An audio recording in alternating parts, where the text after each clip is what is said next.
The courtroom believed it understood drama, thought it had seen it all, until Malaysia Pargo defied every expectation. As a silence fell heavy and thick in the air, Malaysia rose from her seat, cold, unwavering, her demeanor sharp as ice and calm as hushed thunder. A half-smile curved against her lips, not sweet, not sinister, just resigned truth etched into determination. She turned her head slowly toward the judge, caught his eyes and declared in a voice so quiet it cut through silence like a knife, "Your Honor, I have one more truth to reveal. Let's stop pretending." The judge nodded, perhaps unsure what was coming, but certain it would be ruthless. Then it came. Boom. A click, tape hissed, and Doug Christy's jailhouse voice rolled through the courtroom like venomous gas. "Let Jackie think what she wants. She was always a cover. The real game was mine, and I played it in the dark." The air turned thick, so dense it might as well have been smoke. People gasped, reporters dropped pens, bailiffs stiffened, but Malaysia wasn't done. Not by far. She reached forward again and hit play. This time, Doug's voice was intimate, low, speaking to an unidentified woman. "Once I get Jackie's money in my hands, it's just you and me, babe. We vanish." The words struck like a clash of metal against stone. Jackie Christy stood up abruptly, fury blazing through her eyes, fists trembling like an earthquake beneath skin. "You used me," she screamed. "You lied under my roof, my home, my trust. My marriage was a scam." She pounded the desk with such ferocity the microphones rattled off balance. It wasn't a breakdown. It was a war campaign launched by a betrayed queen. And Malaysia. She just stood there, unmoving, lips held tight, with exact calm that sliced the chaos like a whip. Because in that moment, she didn't just expose a man. She demolished a kingdom, and now the world was watching. Moments after the judge called for a recess, having hoped for a brief pause in the chaos, Malaysia again stepped forward. Nerves of steel, her steps didn't even waver. You could feel it, the storm in her eyes, not yet unleashed, but gathering. Her voice was cold fire. "Permission to present new evidence," she said flatly. The prosecutor barely got out, put it on speaker, before Malaysia obeyed with a serpent's grace. A click, some static, and then his voice. Doug Christy, careless, cocky, recorded from jail, spilling truths like he was untouchable.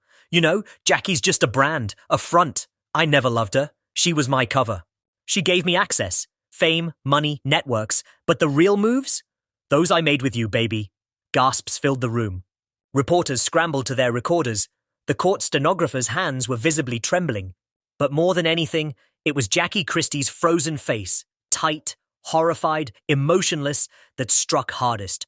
Malaysia glanced at her once, briefly, coldly, then hit play again. Doug spoke clearly. "She thinks I'm coming back? Hell no. Once the check clears, I'm disappearing. She can keep the wife title. That bank account. It's mine." You could feel the courtroom boiling. Jackie stood again, fists clenched, jaw set, tears now hovering but not falling. "You—" she began to yell, but her words were caught between her lungs and her rage. Silent fire in her eyes. Doug's voice came through again, dripping with manipulation and glee. "You know how I keep her quiet? I lie. Give her little promises, fake tears. She loves drama. I give her a script." Malaysia didn't flinch. She just tapped to another file, pressed play, and exhaled like this too was merely one of the many nails in his coffin. Doug again, but now laughing, with a woman. "Babe, just hold tight. Jackie's crying again. Must have read that fake birthday card I told her I'm sorry, I'm missing her. Meanwhile, I'm laid up with you." Jackie couldn't stand still any longer. She launched herself toward Malaysia, held back only by security arms and firm shouts. "You lying snake!" Jackie raged, eyes wild, face crumpled in twisted betrayal. "You used me! You played me!" But Malaysia remained ice. Her counter struck like a precise blade. "No, Jackie, he used all of us. I just stopped pretending." The judge hammered his gavel hard, shouting for order, but too late, everything was already unleashed. The courtroom was no longer a place of law. It was a cataclysmic ground of truths and humiliation. Doug Christy, once poster boy for the loving husband role, had been shredded before the eyes of media and public into a reckless, heartless manipulator who used affections as access cards. And Malaysia wasn't nearly finished. She held up a stack of papers, a series of bank statements, clearly dated. Payments from Jackie's business accounts to a one Christina Maddox. This, Malaysia announced, is the woman from the calls. Your husband funneled your money to his mistress, and using your company credit card, he bought her a car. Jackie sank into chair, shaking, face white. The judge stared directly at Malaysia, his face unreadable. Are there more recordings? He asked. Malaysia nodded without hesitation. 12 more. 2 of them include Doug discussing how to hide assets from Jackie before the divorce even began. A ripple went through the courtroom like a sonic boom. Jackie stood again, but this time not to scream. Her voice came low, cracked, hollow, but sharp with a mother's rage.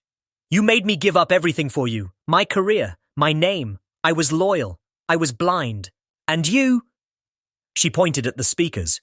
You were writing love letters to another woman while sitting in jail. Malaysia's response wasn't verbal. She handed a folder to the court clerk, a printed transcript. The judge looked down. The header was clear. Doug Christy, monitored prison phone call, March 11th, 8:22 a.m. inside were Doug's own words. We'll spin the rehab story. I'll pretend I relapsed, cry on a call or two. Jackie will go public, show support. That'll get the fans back. People eat up a good comeback story, Malaysia explained, voice steady. He knew the audience loved redemption, so he gave it to them, even if it meant destroying Jackie's reality piece by piece. The judge closed the folder, rubbed his temples. We need to adjourn, he muttered, for the safety of the participants and integrity of this court. The gavel hit. The session ended, but Malaysia wasn't done. Outside, a swarm of cameras, microphones shoved into her face. She stepped up, not as a reality star, but as a woman reclaiming her voice. I didn't do this to destroy Jackie, she said, calm but unflinching. I did this because she deserves the truth. Doug isn't a man, he's a shadow, a user. And today, that shadow got dragged into the light. The internet ignited. TikTok blew up. Clips from the recordings spread like wildfire. Doug's voice saying, she was just my cover, hit 5 million views in under 12 hours. Celebrities reacted. Tamar Braxton posted, I knew Doug was off. Prayers to Jackie. Even VH1 joined the conversation with a cryptic tweet. Some truths are louder than fiction. Later that night, Jackie issued a short, breathless statement. I may have loved a lie, but I will never again be silent for it. But Doug's lawyer made one final desperate move. He tried calling Malaysia the next morning, begging her to stop releasing tapes. Malaysia didn't answer. She screenshot the missed call, posted it to Instagram, and captioned it, Too late. The world deserves it all. And the world? Oh, it was listening. It was done with Doug Christy. By sunrise, Jackie's face was everywhere. News tickers read, Jackie Christy betrayed. Malaysia Pargo drops bombshell tapes. TMZ released a brutal supercut of Doug's worst audio clips. Blogs, gossip sites, podcasts, all tearing into what was once considered TV royalty. But Malaysia still wasn't finished. She returned to court, fiercer than ever. No tears, no apology. Just a folder filled with new evidence and a glint of calculated fury in her eye. But this time, she didn't come alone. 3 steps behind her, in a black trench coat and oversized sunglasses, walked a tall woman no one immediately recognized, until she lowered her hood. Gasp. Cameras clicked. Eyes widened. It was Shantel Christy, Jackie's daughter. The one who had disappeared from the spotlight years ago, caught in the wreckage between Jackie and Doug's toxic brand of public love. She took the witness stand, pulled off her glasses, and spoke 6 words that collapsed the courtroom into stunned silence. I don't believe Doug is my father. Jackie's head whipped up. Her body froze. What? She whispered, then louder. What did you just say? But Shantel wasn't here for drama. She came to detonate. I've known for years, she said. I overheard you and Aunt Annie talking when I was 14. You said Doug doesn't need to know the truth. He already treats her better than her real father ever would. A hush fell across the courtroom like a shadow. No breath, no pen, just pure silence. Chantel's voice cracked, but she didn't stop. And when I asked you about it, you slapped me. You said to never bring it up again, so I didn't. I stayed quiet. I let Doug play the savior, and you acted like we were perfect. But we weren't. We were a lie. built on a secret that broke everything. Jackie tried to stand. Shantel, please. Not here, not like this. But Shantel wasn't having it. No, you don't get to ask for silence now. You don't get to protect a lie after it's destroyed everyone. Then came the blow no one could have predicted. I took a DNA test 6 months ago, Shantel said. I matched with a man named Harold Skinner.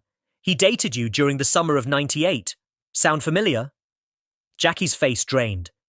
That was before Doug and I were serious. Exactly, Shantel replied. And that's when I happened. But you couldn't handle that truth. You wanted the perfect image. So you gave Doug the father role and buried everything else. You...